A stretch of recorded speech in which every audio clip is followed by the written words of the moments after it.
5 star होटलको IPO आएको छ। माघ 22 गतेबाट होटल फरेस्टिनले सर्वसाधारणको लागि आइपिओ निष्कासन गरेको छ। अब प्रश्न के हो भने यो आइपिओ अपर्च्युनिटी कि रिस्क? त्यस्तै अहिलेसम्म यो आइपिओमा कति आवेदन पर्यो त? तपाईलाई चाहिँ यो आइपिओ पर्ने चान्स कति छ? नेप्सेमा लिस्टिङ हुँदा यसको प्राइस कति होला? भिडियो अन्तिमसम्म हेर्नु होला, सबै कुरा बुझाउने छु। आइपिओ खुलेको पहिलो दिन यानि कि माघ 22 गते नै यो कम्पनीको आइपिओ 2.5 टाइम्स ओभर सब्सक्राइब भएको थियो। कम्पनीले 33,20,000 किता सेयर चाहिँ सर्वसाधारणको लागि निष्कासन गरेको हो। अब यो आइपिओ 10 किताको हिसाबले पनि बाँडफाँड हुने हो भने 3,22,000 जनालाई चाहिँ यो आइपिओ पर्ने देखिन्छ। अब कम्पनीको बारेमा कुरा गरौँ। होटल फरेस्टिनले होलिडे इन रिसोर्ट काठमाडौँ बुढाइगण्ठमा इन्टरकन्टिनेन्टल होटल ग्रुपको ब्रान्ड नेम अन्तर्गत 5 स्टार होटल सञ्चालन गरिरहेको छ। यसको लोकेसन चाहिँ बुढाइगण्ठ काठमाडौँमा रहेको छ भने एयरपोर्टबाट एराउन्ड 11 किलोमिटरको डिस्टेन्समा रहेको छ। यसको अकुपेन्सी चाहिँ 102 देखि 105 रुमहरू रहेको छ। प्रमोटरको बारेमा कुरा गर्दै गर्दा हाम्रो फर्मर मिनिस्टर दीपक खड्का यसको प्रमोटर हुनुहुन्छ भने यसको इस्यु म्यानेजर चाहिँ एनआइसिआइसिआई क्यापिटल रहेको छ। अब रियल फाइनेन्सियल पिक्चरको बारेमा कुरा गरौँ।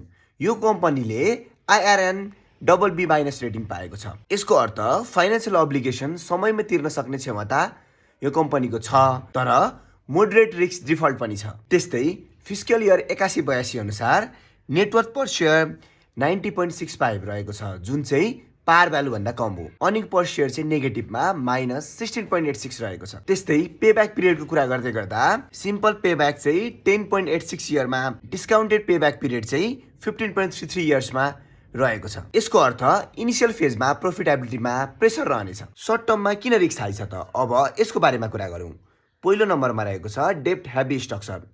कम्पनीको कुल लागत मध्ये 2.12 अर्ब ब्याङ्क लोनबाट आएको हो।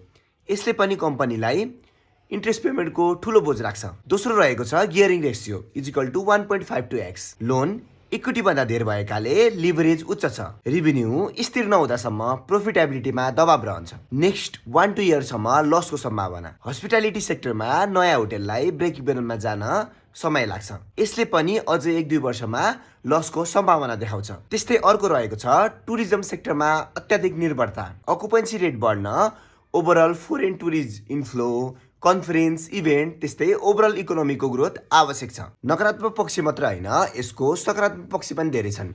अब सकारात्मक पक्षको बारेमा कुरा गरौँ। पहिलो रहेको छ इन्टरनेसनल ब्रान्ड।